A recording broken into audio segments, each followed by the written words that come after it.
Hello friends, welcome to my YouTube channel. आज हम कृष्ण जन्माष्टमी की कथा सुनने जा रहे हैं। श्री कृष्ण जन्माष्टमी का उत्सव भाद्रपद की कृष्ण पक्ष की अष्टमी को मनाया जाता है। इस तिथि को रात के 12 बजे मथुरा के राजा कंस की जेल में वासुदेव जी की पत्नी देवी देवकी के गर्भ से भगवान श्री कृष्ण का प्राकट्य हुआ था। इस तिथि को रोहिणी नक्षत्र का विशेष महत्व है। इस दिन देश के समस्त मंदिरों में झांकियां सजाई जाती हैं। भगवान कृष्ण का श्रृंगार करके झूला सजाया जाता है। स्त्री और पुरुष रात के 12 बजे तक व्रत रखते हैं। रात के 12 बजे शंख और घंटों की आवाज से श्री कृष्ण के जन्म की खबर चारों दिशाओं में गुंजायमान कर दी जाती है। भगवान श्री कृष्ण की आरती उतारी जाती है, प्रसाद वितरण किया जाता है। प्रसाद ग्रहण कर व्रत खोला जाता है। कथा कुछ इस प्रकार से है कि द्वापर युग में पृथ्वी पर राक्षसों के अत्याचार बढ़ने लगे थे। पृथ्वी गाय का रूप धारण कर अपने कथा सुनाने के लिए तथा अपने उद्धार के लिए ब्रह्मा जी के पास गई। ब्रह्मा जी सब देवताओं के साथ लेकर पृथ्वी को श्री विष्णु भगवान जी के पास क्षीर सागर में ले गए। उस समय श्री विष्णु भगवान जी अनंत शेषशैया पर शयन कर रहे थे। स्तुति करने पर निद्रा भगवान श्री की निद्रा भंग हो गई। भगवान ने ब्रह्मा एवं समस्त देवताओं को देखकर उनके आने का कारण पूछा तो पृथ्वी बोली, भगवान मैं पाप के बोझ से दबी जा रही हूँ, मेरा उद्धार कीजिए। यह सुनकर श्री विष्णु भगवान बोले, मैं ब्रजमंडल के वासुदेव देवकी देवकी के गर्भ से जन्म लूंगा। तुम सब देवतागण ब्रज भूमि में जाकर यादव वंश में अपना शरीर रूप धारण करो। और इतना कहकर भगवान अंतर्ध्यान हो गए। इसके पश्चात देवता ब्रजमंडल में आकर यदुकुल में नंद और यशोदा तथा गोप गोपियों के रूप धारण करके वहां पर निवास करने लगे। द्वापर युग के अंत में मथुरा के उग्रसेन राजा राज्य करते थे। उग्रसेन के पुत्र का नाम कंस था। कंस ने उग्रसेन को बलपूर्वक से सिंहासन से उतार दिया और जेल में डाल दिया। स्वयं राजा बन गया। कंस की बहन देवकी का विवाह यादव कुल के वासुदेव के साथ निश्चित हुआ।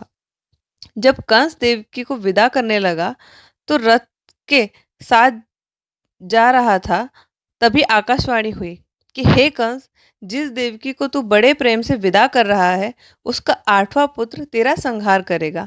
आकाशवाणी की बात सुनकर कंस क्रोध से भरकर देवकी को मारने के लिए तैयार हो गया। उसने सोचा ना देवकी ही होगी ना ही उसका पुत्र होगा। देवकी ने कंस को समझाया कि तुम्हें देवकी से तो कोई भय नहीं है, देवकी की 8वीं संतान से तुम्हें भय है, इसलिए मैं इसकी 8वीं संतान को तुम्हें सौंप दूंगा। तुम्हारे समझ में जो आवे उसके साथ वैसा ही व्यवहार करना। कंस ने वासुदेव जी की बात सुन स्वीकार कर ली और वासुदेव देवकी को कारागार में बंद कर दिया। तत्काल नारद जी वहां आ पहुंचे और कंस से बोले कि यह कैसे पता चलेगा कि 8वां गर्भ कौन सा होगा।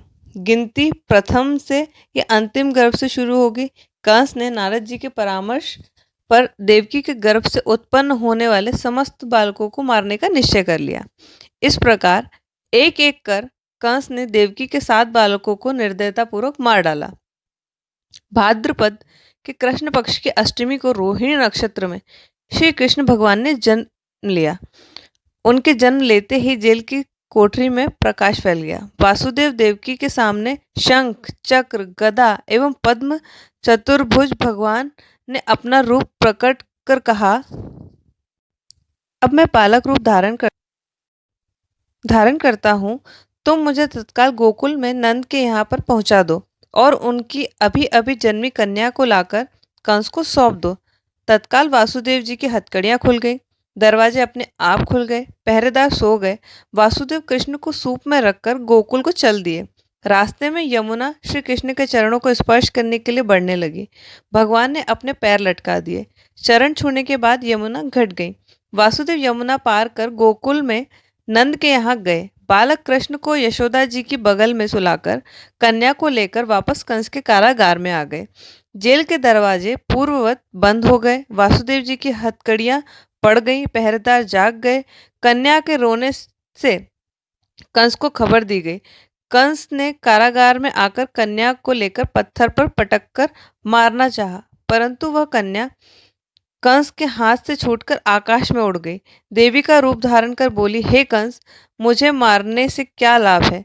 तुझे मारने वाला तो गोकुल पहुंच चुका है।